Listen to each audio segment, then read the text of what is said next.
Nah, ini mulai masuk ke multi channel dan omni channel. Jadi sebelum saya masuk ke sisi omni channelnya, kita mesti kenalan dulu nih yang namanya multi channel ini apa. Gitu. Jadi kalau perbedaan multi channel sama omni, kalau multi channel kita bahas dulu. Jadi lebih kepada kelanjutan dari sisi single channel. Ternyata ada ya single channel. Gitu. Apa itu single channel? Nanti kita bahas. Nah, fokus yang kedua adalah di saluran multi channel ini, mereka lebih concern ke saluran sebanyak mungkin atau data lokasi di mana pembeli itu berada. Jadi menggunakan semakin banyak saluran yang kita gunakan itu semakin oke. Mungkin Bapak Ibu bingung ya istilah saluran ini apa sih maksudnya. Nah, saluran di sini adalah saluran online ataupun offline. Jadi misalkan nih Bapak Ibu sebagai pelaku bisnis retail, Bapak Ibu mau menjual barang. Ya udah, saya buka toko offline, tetapi saya juga menggunakan toko online. Saya mendaftarkan toko saya bergabung di marketplace. Saya bergabung di Shopee nih, atau saya bergabung di Bukalapak, di Tokopedia. Nah itu. Jadi makin banyak saluran itu makin baik untuk multi channel. Nah, cuman karena dia ini tidak ada sinkronisasi, jadi strategi dan peluang pembelian itu menjadi terpisah. Artinya karena banyak saluran yang penjualan yang Bapak Ibu gabung tadi, tapi tidak terkonektivitas satu sama lain, sehingga konten dan juga informasi yang disampaikan di masing-masing saluran tadi itu sangat memungkinkan untuk berbeda. Jadi tergantung si pengelolanya tadi. Oke, bisa saja nih. Saya umpama saya pengusaha retail baju, saya buka toko offline di lokasi saya, misalkan nih di Bandung nih, kemudian saya juga mendaftarkan toko saya, juga membuka toko saya untuk di marketplace, tapi karena nggak ada sinkronisasi atau link tadi yang saling terintegrasi satu sama lain antar saluran, maka kita nggak bisa melakukan pengecekan data itu secara real time. Taruhlah begini, oh ternyata di toko offline saya nih barang sudah keluar itu misalkan 50 potong baju. Nah, di online itu ternyata udah keluar 25 baju. Tapi saya tidak tahu data di online itu. Jadi mesti checkingnya secara satu persatu atau manual. Kasarnya seperti itu. Nah, karena memang nggak ada konektivitas data. Nah, kemudian berbeda dengan omni channel. Kalau omni channel ini adalah dia merupakan bentuk lanjutan dari multi channel. Jadi kita nggak akan mengenal omni channel kalau nggak ada multi channel. Tapi ada terobosan barunya di sini. Jadi terobosan barunya adalah nggak perlu banyak-banyak saluran, walaupun tetaplah ada beberapa definisi secara keilmuan itu menyatakan penggunaan omnichannel itu memang banyak saluran, tetapi kuncinya adalah harus saling terintegrasi. Jadi baik saluran offline ataupun online itu terkonektivitas satu sama lain. Nah, kemudian dia fokusnya pada data dan perilaku pembeli. Kok bisa ya perilaku pembeli ini masuk ke part fokus di omnichannel? Ya, karena pelaku retail itu dengan konsep omnichannel, dia akhirnya bisa tahu, oh aktivitas calon pembeli saya itu ngapain aja ya. Misalkan nih, saya tadi itu sebelum ke toko offline, si produk baju ini, saya mau cek dulu lah barang yang saya inginkan itu available nggak, ada nggak di toko ini. Saya mau cek baju lengan panjang ukuran misalkan S, M, L, saya butuh 50 potong, ataupun saya butuh nggak terlalu banyak deh, masing-masing 5, ada nggak? Saya cek lah, saya masuklah ke website si toko tersebut, kemudian saya cek, oh ternyata di toko terdekat saya itu lagi kosong stoknya.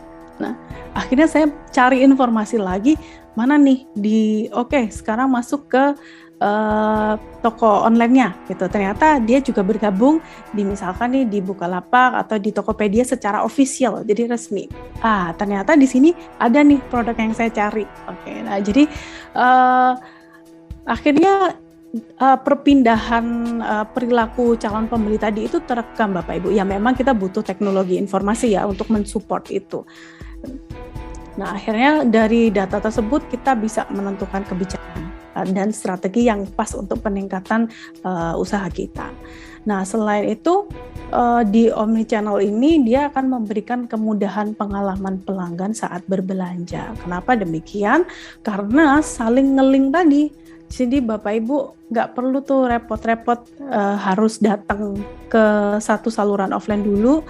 Ternyata barang yang kita cari nggak ada. Nah, kita bisa cek secara online itu tadi. Gitu. Nanti mereka yang akan menghubungkan. Gitu. Kita mau cari spesifikasi barang apa, apakah secara kuantitas itu sesuai nggak yang saya butuhkan, yang saya cari, dan secara kualitasnya bagaimana. Tuh, jadi pelanggan calon pembeli dalam konsep skema omnichannel ini mereka akan punya banyak pengalaman dalam perusahaan tersebut memberikan pelayanan terhadap dirinya gitu. Jadi saya ternyata dimudahkan loh dengan sistem ini, saya cukup tinggal klik aja itu udah nge-link kemana-mana gitu. Nah, kemudian konten dan informasi di seluruh channel pada omnichannel ini sama. Jadi informasi dan kontennya itu sama. Berbeda kan kalau multi-channel tadi itu cenderung mereka punya kebijakan sendiri-sendiri. Jadi bottom line-nya yang paling penting adalah terkoneksi satu sama lain. Nah, next ini ada yang namanya retail single channel, ada retail multi channel, dan juga ada retail omni channel. Kita ngomongin retail single channel dulu lah, atau mungkin lebih familiarnya kalau di bahasa Indonesia retail saluran tunggal. Jadi berarti Bapak Ibu sebagai penjual itu hanya menjual produk melalui satu saluran penjualan saja. Nah, ini bisa berupa toko fisik, misalkan toko fisik yang memang Bapak Ibu punya, kemudian Bapak Ibu ya udahlah saya nggak usah toko fisik, saya ke online aja. Tapi udah online aja, misalkan hanya buka e-commerce aja, udah, tapi nggak ada toko fisiknya. Nah, itu yang lagi tren kemarin kan seperti itu.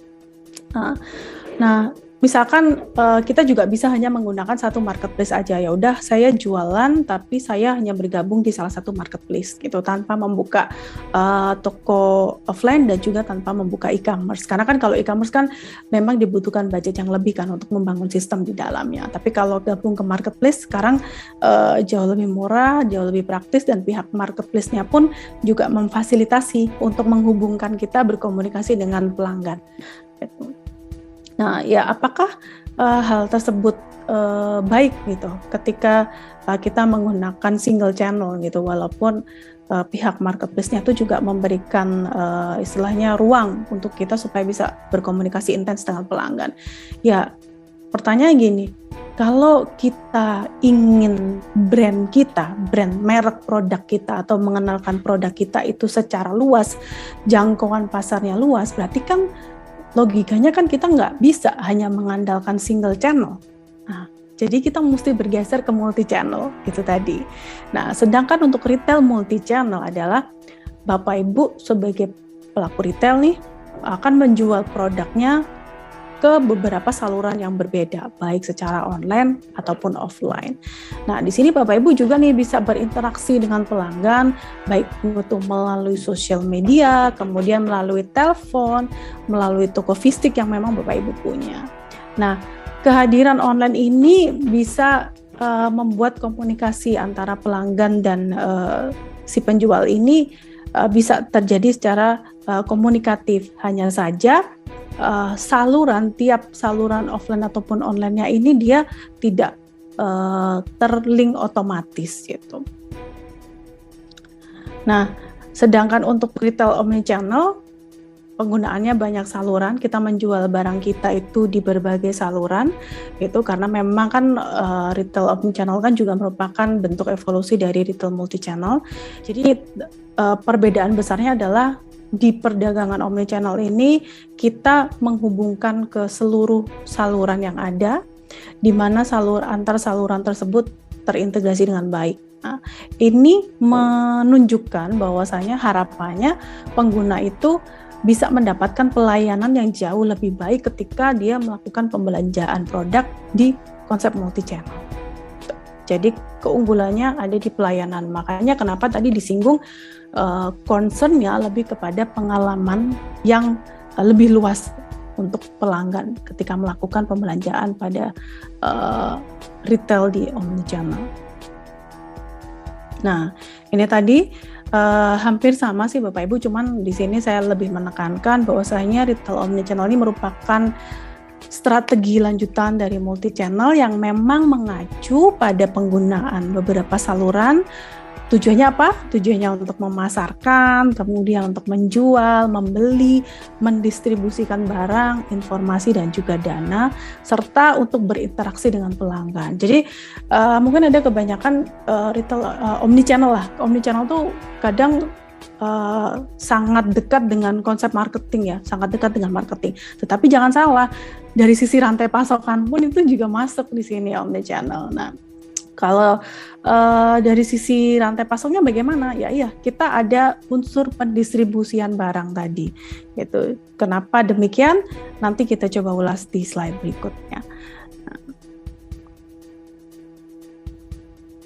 Oke, nah ini dia. Ini gambaran mengenai konsep retail omnichannel dalam sudut pandang rantai pasokan. Jadi saya coba bantu Bapak Ibu untuk menjelaskan ya. Ada traditional retail, jadi ini nggak terlalu banyak salurannya. Ada traditional retail, itu maksudnya toko offline. Kemudian ada showroom dan juga punya fasilitas home delivery atau pick up. Cuman kan kalau showroom dia termasuk kategori offline. Nah, berikutnya adalah online information plus pick up. Itu maksudnya adalah saluran online-nya, tetapi dengan pelayanan pick up, penjemputan. Jadi kita yang jemput produk kita yang udah kita pesan. Kemudian ada online information dan fasilitas home delivery. Jadi kita melakukan pembelian online, tapi untuk pengirimannya itu dari si tokonya. Nah, secara informasi, ingat ya, dalam aliran rantai pasokan tadi itu bukan hanya sekedar produk saja sebetulnya, tetapi ada informasi, aliran dana, dan juga aliran produk. Ya, aliran informasi adalah pada saat kita sebelum melakukan pembelian pasti kita browsing tentang ini udah sesuai nggak sama kebutuhanku, produk ini kualitasnya bagaimana sih, gitu, spesifikasinya apa aja sih, gitu. Kita mesti cari dulu informasi, baru kita melakukan pembelian, ada transaksi dana, ada aliran dana di situ, baru kita mendapatkan produk kita. Nah, bagaimana pertukaran informasi, lalu lintas informasi pada saluran traditional retail, toko offline, dan juga showroom? Ya, ini kita dapat informasinya secara face to face, secara tatap muka. Karena kita secara konvensional kita datang ke toko tersebut untuk membeli produk yang kita butuhkan. Itu kalau di toko fisik. Nah, dia menyediakan persediaan. Jadi kalau misalkan kita datang ke toko tersebut, saya kepengen produk ini, udah langsung disediakan. Udah. Tapi kalau di showroom, nah showroom ini dia sifatnya hanya menampilkan display barangnya aja. Tapi kalau kita mau melakukan pembelian, mereka nanti akan menghubungkan ke toko cabang terdekat, dan kita nanti akan ditawarkan mau dikirim atau mau mengambil barang yang kita butuhkan tersebut di toko cabang terdekat, gitu. Itu showroom. Dari konsep pemasaran memang masuk sih, jadi dia lebih hemat biaya operasional ya, tetapi konsep marketingnya jalan, tetap kan dia mengenalkan produk-produk itu. Mungkin showroom bisa di event-event tertentu, atau mungkin dia sudah membuat infrastruktur yang memang dikhususkan ini untuk showroom dengan pertimbangan kondisi demografi masyarakat sekitar. Nah, dari sisi informasi itu tadi, jadi kita mendapatkan info secara tatap muka, face to face. Bagaimana kita mendapatkan informasi dari pembelian online?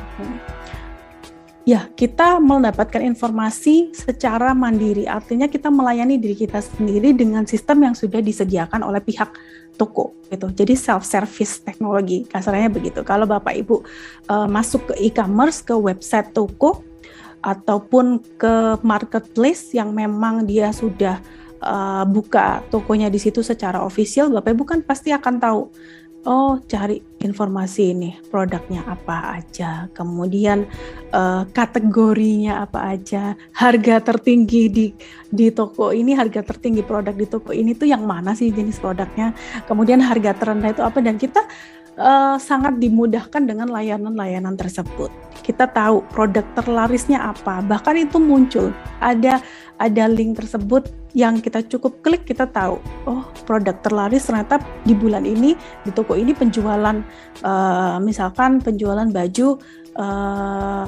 busana muslim nih karena memang mau mendekati momen lebaran, taruhlah seperti itu. Jadi kita ngerti. Jadi untuk mendapatkan informasi yaitu secara automatically kita dapat di situ karena memang sudah disediakan oleh pihak penjualnya, retailnya gitu. Nah, cuman untuk mendapatkan barang atau di sisi pendistribusiannya kita bisa memilih untuk mengambil barang tersebut sendiri itu karena memang kan karakter konsumen itu kan macam-macam. Jadi oke, saya melakukan pembelian ini secara online, tetapi saya memilih untuk mengambil barang tersebut di toko terdekat. Karena apa? Oh ya, karena mungkin saya jaga-jaga nih, kalau misalkan nanti barang saya cacat nih, saya gampang untuk melakukan retur, komplainnya gampang di tempat. Nah, itu termasuk salah satu karakter dari sekian banyak konsumen, sekian banyak karakter konsumen. Akhirnya kenapa kok di omnichannel ini mereka menyediakan pelayanan itu juga. Nah, ada juga kita melakukan pembelian, kemudian udahlah tinggal home delivery aja gitu. Jadi saya yakin Bapak Ibu kan selama pandemi mau yang generasi lama dan generasi yang muda-muda ini saya yakin mereka sudah mulai terbiasalah dengan melakukan pembelian online karena kan gimana mau tetap dapat produk yang kita butuhkan sementara kan kita waktu itu masih nggak bisa keluar ya salah satunya adalah dengan melakukan pembelian online kita melakukan home delivery jadi barang dikirim bahkan kita juga bisa menentukan vendor pengiriman mana ya yang nantinya akan saya pilih gitu. Misalkan kayak di sini ada macam-macam nih brand A, brand B, salah satunya ada PT Pos nih kita ngirim ya udah kita klik aja kita pakai pilih untuk pengiriman barang dengan PT Pos nanti datanglah si barang tersebut. Nah, apakah dengan home delivery ini akhirnya kita menjadi kesulitan untuk melakukan retur? Jawabannya tidak selalu gitu. Jadi ada kalau di e-commerce itu pasti sudah dijelaskan. Jadi bagaimana skema melakukan pengembalian barang. Jadi sebelum buka paket nih, kita mesti video unboxing baru. Sama dengan ketika misalkan kita melakukan pembelian di toko yang bergabung di marketplace seperti Shopee, Tokopedia, dan sebagainya. Kan itu udah ada tuh arahannya, kita mesti ngevideo, baru kita kirim. Kalau misalkan ini nggak sesuai dengan spesifikasi yang kita dapat informasinya pada saat itu, nah kita bisa tuh mengajukan komplain. Dari sana nanti akan diberitahu bagaimana step by stepnya untuk melakukan retur. Jadi memudahkan juga untuk melakukan pengembalian barang. Salah satu dari tujuan omnichannel ini. Dan pada intinya kita adalah disuguhkan dengan pelayanan yang sangat fleksibel. Dan bagi si perusahaan kita bisa mengakses informasi secara real time.